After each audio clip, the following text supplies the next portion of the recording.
Hi guys, this is video number 2. I was talking about some narcissistic abuse and things, and I wanted to give more of a backstory on what went through. It started at the age of 3. My mom had bought me my own twin bed, and from the way she tells it, I wouldn't sleep in my bed, so she stripped me of all my clothes. And she put me outside in the snow to teach me a lesson that I would learn the value of what I had there at the house. Okay.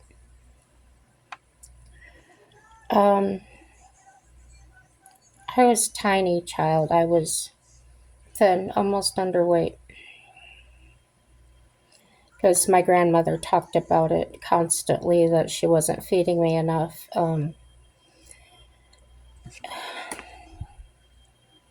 There were lots of times that she beat me. And still to this day, I don't know why. I don't know what I did.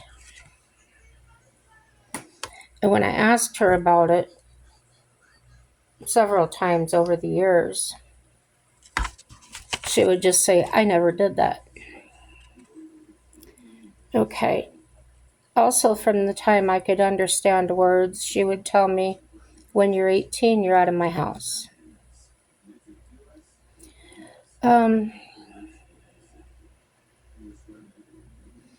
Looking back on it as an adult now, and looking at all the family photos, my dad, I was his daughter, and he loved me beyond measure. And one day he came home with a red and white paint pony and a red cowboy hat and little saddle, the whole 95 yards. And he could not wait for me to get on this pony dressed up like that, and because he thought that was just the cutest thing. And I think at the time I was, I hadn't even started kindergarten. I think I must have been 3 or 4. So, that's how it started with me and Dad being with the horses and things like that. So in my teenage years, it continued. We spent a lot of time together. I bought a pickup truck for $400, and he and I redid it, redid the body work and things on it.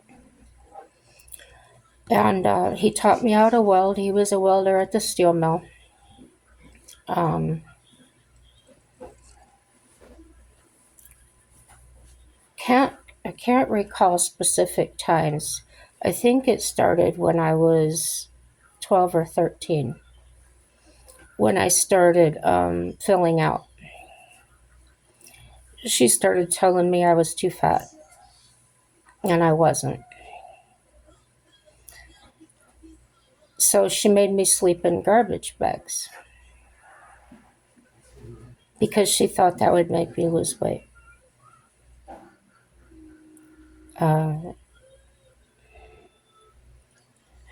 When I say she starved me, it's not that she didn't give me anything to eat.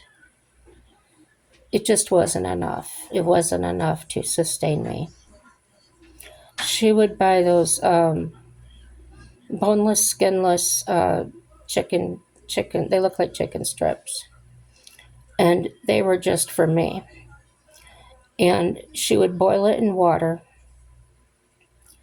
And she would give me that with some kind of vegetable.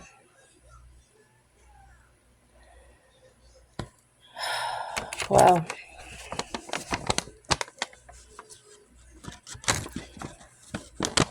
when I was 16,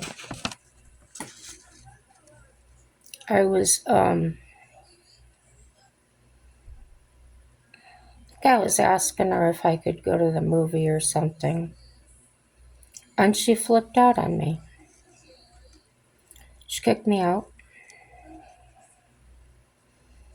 And I said, "Why are you doing this?" And she said, "Because I can't stand to look at you. You make me sick."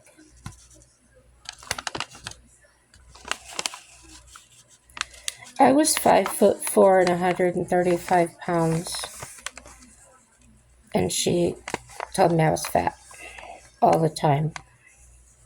And that's how I made her sick. So she kicked me out at 16. I left. I went straight to my girlfriend's house. Sat and talked to her dad because nobody knew what was going on. I hadn't called before I went there. So I don't know. Her dad probably thought I was making it up, or, I was a kid. Kids do things. And he kept asking me, "What'd you do wrong?" And I said, "Nothing." And so he called her. He said, "Can I have your number? I'll call her and talk to her." And I think he was thinking that the story would change or something like that. I don't fault him for that. He's an adult. He's a father. And he could not imagine what I was telling him was true. So he called her, and when he got off the phone, he had tears in his eyes. And he apologized to me and told me, "You could stay as long as you need to." And I said, "Well, what did she say?" And he said, "I'm not going to hurt you with that." So after some time staying at my girlfriend's house, about a month, evidently she couldn't keep lying to my dad or whatever, because I don't know what happened, but when she called, she was all like, "Well, I think you've been gone long enough. You need to come home." And she was saying it in a way like I ran away, or whatever it was. It couldn't be her. She didn't do anything wrong. So I went home. When I got there, she started punishing me, asking me why I didn't come home. She grounded me and took my car away. It was like that. So when I graduated high school, we had a small outdoor party, and my gift from her was a bag of suckers. It meant that she thought of me as such. They were dum-dum suckers, okay? After the party, she told me again that I was 18 and that I had to leave. I didn't even have a job. My ex-boyfriend called me. He did that once in a while. He was in the Army. Because we were still good friends. And he was stationed at Fort Campbell, Kentucky. And he wanted to know what was going on, and he said I sounded down, so I told him what was going on. And he said to come there and we'd get married. And I says, "Well, why can't I just come there, and why do we have to get married?" And he said, "Because I'm getting ready to go over to Iraq." This was in 1990. And if something happens to me over there, then you'll be set financially. So the next day, my mom's still asking me, "Well, what are you going to do? Because you got to get going. You need to, get out." And so I told her what I planned on doing. And she said, "Well, can't you just live there with him?" And I said, "No. He can't leave the barracks unless, he's married or whatever." So she made out to my grandmother, to the whole family, that this was so wonderful, that he proposed to me, and yeah. And she decided she was going to drive me there. So I packed up my truck and she and my grandmother drove separately, and there we went. We were married in a courthouse by a pig farmer, still wearing his farm clothes. Imagine the smell. And the room we got married in was, it was in the process of being remodeled. It was a mess. So not the most ideal circumstances. We were married 30 days and he got sent to Saudi Arabia. He was a aircraft refueler in the 101st or 82nd, whatever it was. Wow. While he was gone, I had lots of trouble. I'd never lived on my own. I was 800 miles away from home. Every call I made was long distance, so my phone got shut off. I couldn't afford to pay the phone bill. Oh, all these mistakes I made. Well, my dad decided it had been long enough and he needed to come see me because I hadn't even got a chance to say goodbye to him. She just couldn't wait to get me out of the house.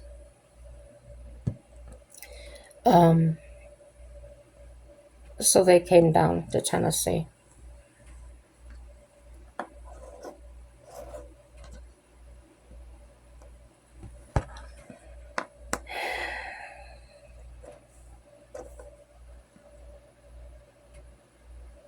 The visit went all right. My dad he was asking me a lot of questions that I didn't have the answers to.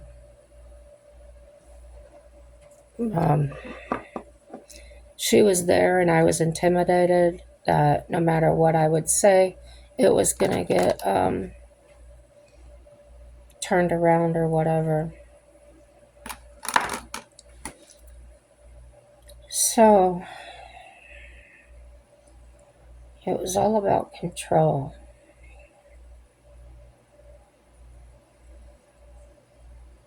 Well, he was gone for 6 months. And when he came back, he was different. He would do things like we'd be talking about something, maybe having a small disagreement, and he would grab me by my throat and throw me against the wall, things like that. Things he had never done in his life. So we went to marriage counseling through the military. That wasn't very helpful at all. They had no clue. They just didn't really know how to counsel somebody in that position that had been off to war and then come back and didn't have the experience. I don't know what it was, but it just wasn't effective. He decided that he needed to ETS, which means to get out. So he sent me back to Indiana.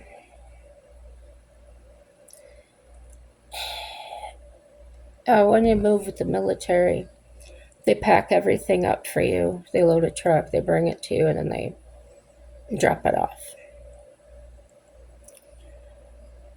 Well, he talks to my mother, of all people.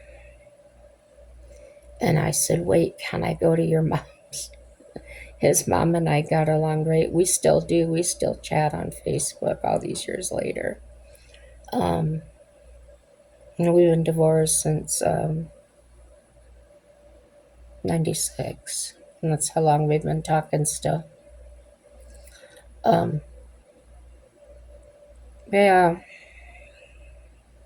So I ended up back at my dad and mom's house.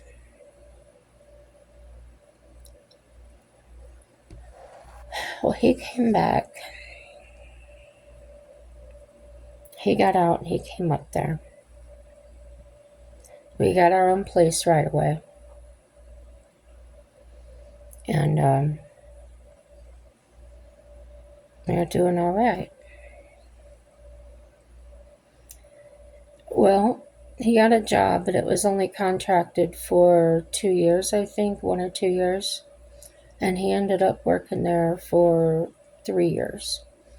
And then they decided they needed to let him go now. He was doing an excellent job, but the contract was up and they weren't going to renew it. So he had to find another job, and he started acting funny towards me. I did have a job. I was working midnights at a nursing home, and I thought he was just acting that way because he had not been unemployed in years and years. So he was talking about joining the National Guard that was over in another town, but it was pretty far away. Just talking about his options and things. So I came home one morning. I was tired. I was ready to go to bed. And he had everything in the apartment pretty much packed up in boxes. And I noticed that he had his name on some boxes and my name on some boxes. And I thought, well, and he goes, well, just go to my mom and dad's. I said, but I'm tired. I just need to go to bed. He said, I told you to go and you can sleep there. So I went there and I talked to his mom, and she said, well, I didn't know anything about it. So she called him, and he told her, well, yeah, and this wasn't like him. She told me this wasn't like him to call ahead of time, have a plan or whatever. So she told me to go where I could sleep. I went in the mattress. It was a twin mattress, and it was on the floor. But I was so tired I didn't care. I laid down and passed out. And I think I had only been asleep about 8 hours. Or 2 hours, sorry. And he comes in and he kicks the mattress. And I open my eyes. I'm still half asleep because I was so tired. And he kicks the mattress again and he says, get up. I said, what do you mean get up? I said, I need to sleep. I got to work tonight. So he reaches down and he grabs me by the hair. And he's trying to pull me out of the bed. And I'm trying to get up as fast as I can because it was hurting. Well, at this time, my mom and dad were divorced. They had sold the house, and my mom was remarried. I don't know the van very well. He worked for the state highway. He was some kind of supervisor. That's about all I knew about it. So, husband's kicking me out of the house, and I had no idea why. He just told me you don't want to be married to me anymore. No reason. I didn't have a reason. That was it.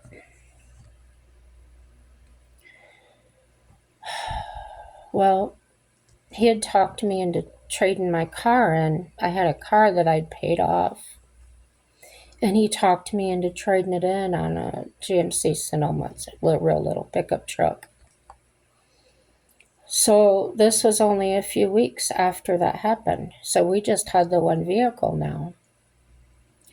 So I grabbed some of my things and I go and put them in the back of the truck. And I go to get in the truck to leave, and he comes and grabs me and throws me on the ground and kicks me and tells me I'm not taking that truck. Well, his mom and dad's house was about 30 miles out of town. And I was so I was in shock over all of this. I didn't know what was going on. I was so tired. I'm being kicked around, pushed around. Um, I just couldn't even grasp what was going on. It felt like a bad dream. And so I got up from the ground and I says to him, I go, well, how am I supposed to leave if I can't take the truck? He says, walk. And I said, that's about 30 miles. I can't walk that far. Will you take me somewhere? No. So where am I supposed to go? I don't care. Just go.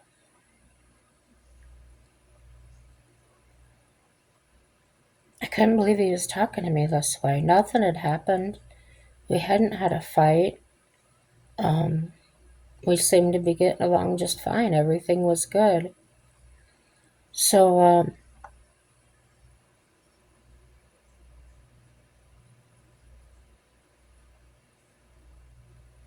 eventually he let me take the truck.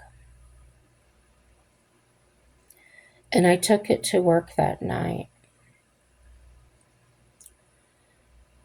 And here I am at my mom and stepdad's house, right? If the truck would have been a little bigger, I think I would have just slept in it. But I come home from work the next morning. I go upstairs and I hear a noise outside. I look out the window and there goes the truck. He had called the finance company and had it repossessed.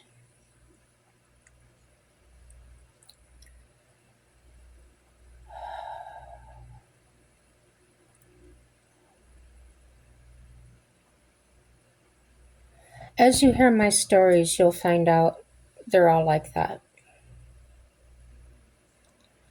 And I'm not pretending to be or saying that I'm an all innocent person that never did anything bad in my life. What I will say is I didn't do anything bad to these people that have done these things to me.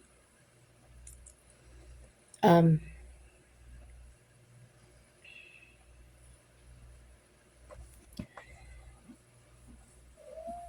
my mom and stepdad kicked me out. They said I was there too long because I was there 5 days or something. I didn't know where to go. So the way that happened was um, my stepdad had told me that I could use his truck to go to work and back, and that was it. And I was very grateful for that. And I wasn't about to lose my privilege, so that's what I did. Now, if I was a couple minutes late, I got the 3rd degree. And the only time I was a little bit late is when I had to stay a little bit longer and help someone get somebody up for the day or whatever. If you've ever worked in a nursing home, you know how things go. So it was rough. And I told them I'd like to get out as soon as possible and I have a way to make some extra money. And but it would consist of me using this truck, and that it would be after I got off work at the nursing home. I would drive to this man's house where my friend was a live-in caregiver, and I would give her a break, and she paid me cash. So stepdad wasn't home when I called, but I got my mom and I told her what I wanted to do after work. And I said, I asked where he was because I wanted to ask him myself. And she says, well, I'll tell him and it'll be just fine. I was very uncomfortable about that. And I said, no, I'll just come home. She goes, no, you need to make that money. Just go. Well, I went. A big mistake. Because they came and got the truck and told me I took advantage of them. I used the truck without permission, and they took it. So now I'm stuck at this man's house. So my friend there, she said, "Do you have any money on you?" I said, "Yeah, I probably have about $200, $300. And she said, "I know where you can get an apartment for $75 a week. And I can take you up there and you can probably move in right away." So that's exactly what I did. But I still didn't have a ride to work. I don't remember how I got to work that night. I didn't have a phone. I know somebody must have picked me up. I just don't, excuse me, I don't remember. It may have been her. Couldn't have been her. She couldn't leave the house. Anyway, when I told the girls at work,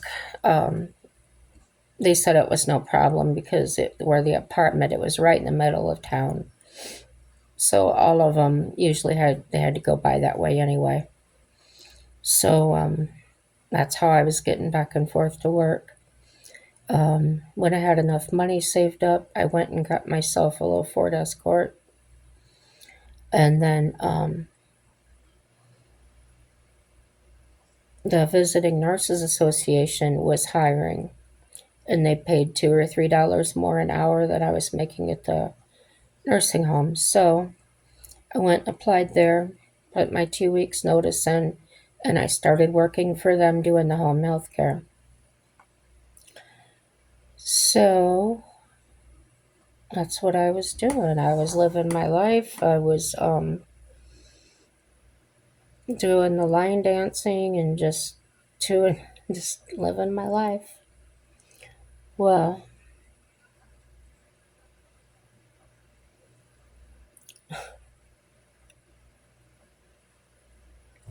my mom calls that girl and asks her if she knows where I'm at. And she said, yeah, and to give her my address. So here comes my mom. My apartment was absolutely tiny. They had the bathroom, the bedroom, and the living room.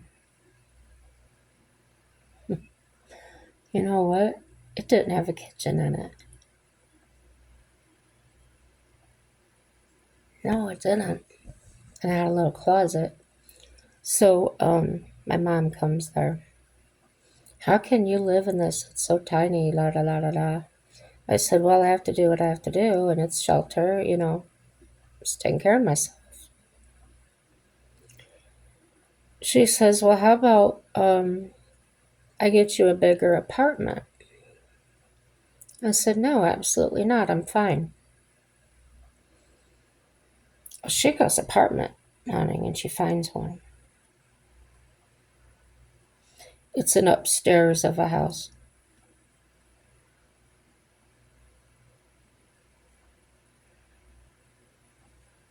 The reason she wanted the bigger apartment is because she wanted me to raise my brother because her husband didn't like him. "I'll pay for your phone bill," which was $35 a month. We didn't have cell phones. "And I'll give you your dad's child support check," which was $160 a week or something.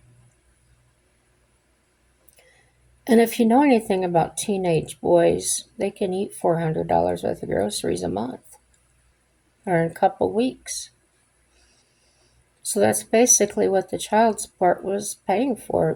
It was, of course, from my brother, and I was working. And I had to deal with everything that teenagers do, shoplifting and just kid stuff. So that went on till he was 14 at the time I took him. And that was the way he got to my mom's in the first place. He was living with my dad, but my brother started doing very destructive things. Um, they were in an apartment, and he actually tore a hole in the drywall in his closet, and he was hiding things in there. I don't know, cigarettes and stuff like that. Nothing really illegal. So dad pushed him off to my mom, and then my mom pushed him off to me. So all this time, I'm taking care of him about 4 years, and doing everything a parent would do. She never came around. She never asked to see him. Oh, I guess I had him get a job. He went and got a job at a Jiffy Lube, and I guess she would go see him there. Well,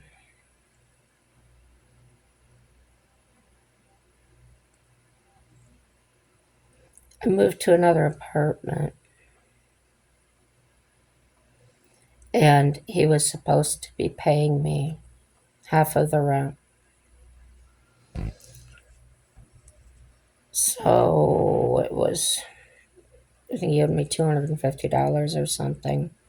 He made way more than that at Jiffy Lube. Made really good money. Well, not only did he not pay me, but he took my $300 for the rent, took my mom's guitar, and drove to Mississippi without telling anybody. So that's just a little glimpse of some things that I was going through. Well, years later, she opened up an actual lock shop. She was mobile for years, and then she decided to actually get a storefront. And this is when she started asking me to work with her. Um, I had apprenticed under a master locksmith. Um, so she knew I was capable. Um, I just wasn't sure that I wanted to be a locksmith. I was enjoying my service job at the hardware store. Um, he said I was comfortable in my own skin. So this goes on for a while. She's paying me regularly every week. She give me a paycheck. And I had bought a white Chevy truck, an old one, box style. And it was a very good running truck. I loved it. And my brother went to basic training for the Army Reserve. And by this time, I had met the man that was going to be my second husband. And he wanted me to drive some Jeep. And I said, no, I really like my truck. Well, so did he, and he wanted it for himself. And I said, no, that's my truck. Well, my brother had given me, he wanted to buy the truck. I said, okay. I told him $1,000. It was worth more, but whatever. So he gives me 500 from, he was in Fort Leonard Wood, Missouri for his basic. And he sends me the 500. Well, when he comes back, he wants the truck. And I said, where's the other 500? And My mom says, "Oh, come with me." So they go over to that restaurant I was talking about in another video. Well, when they come back in, I could tell they were up to something. They looked like the cat that ate the canary, so to speak. And she starts telling me to give him this truck. I said, "Well, he owes me $500 on it." She said, "I don't care. You're going to give him the truck. I give you a paycheck every week, so you've got money." I wasn't having it.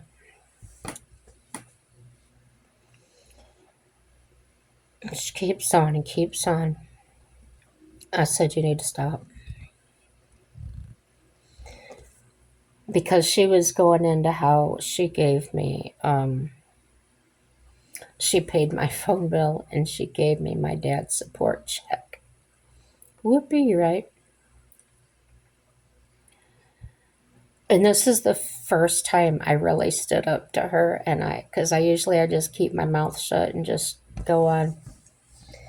And I looked at her and I said, well, I backed up against the back wall. She's on the other side of the counter because I didn't want her to slap me or something. And I says to her, yes, you gave me dad's support, but where was your support money? I was taking care of your son too. She picked up a screwdriver. She threw it at my head, and it missed me by that much, and it stuck in the wall.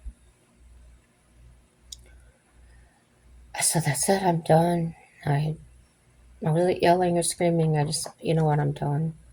And I grabbed my jacket and whatever, and I went out to my Jeep.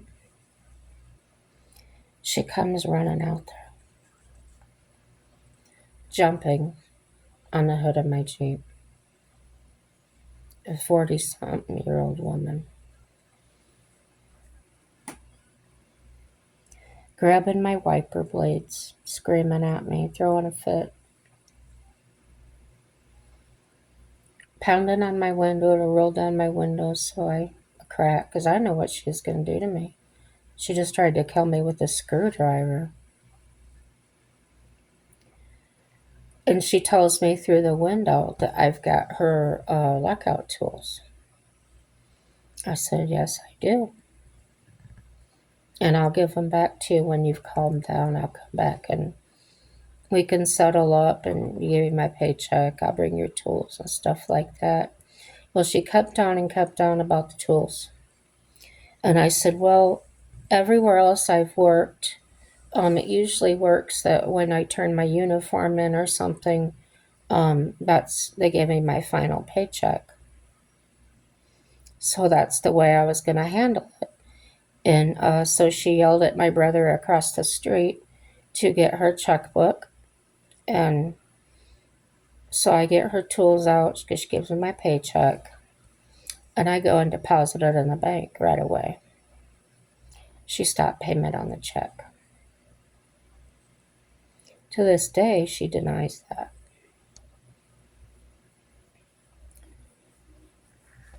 I should have went no contact long before I did. But I was listening to people saying, that's your mom. That's the only mom you have. And then I ran into a smart lady one time that said to me, did anybody tell her that you're her daughter?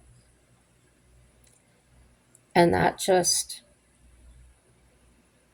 lit me up.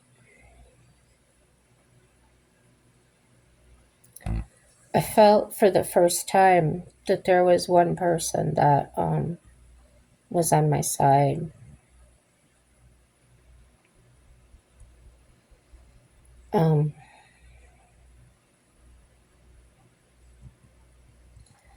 It wasn't easy, but it was beautiful because it all turned out for my good.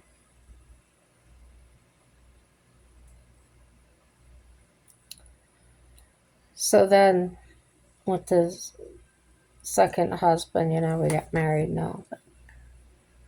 That turned out to be the biggest mistake of my life. I thought I was safe.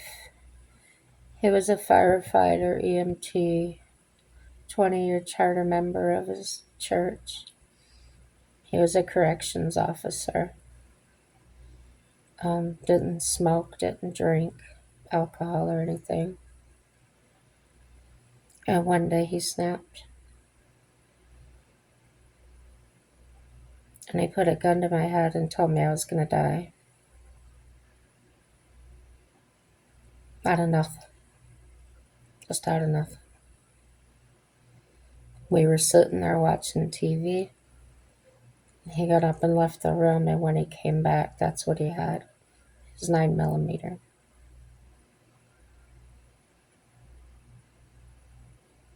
I tried to have him locked up for a observation, a 72-hour hold or whatever it is.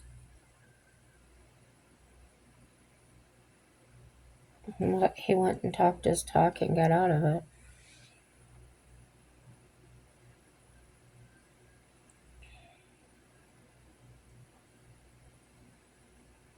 That's all I'm going to talk about right now.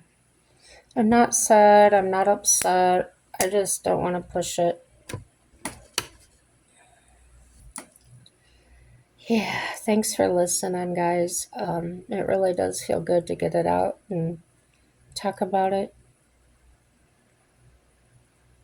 And thanks for being there for me. Everything's good. Happy day to you.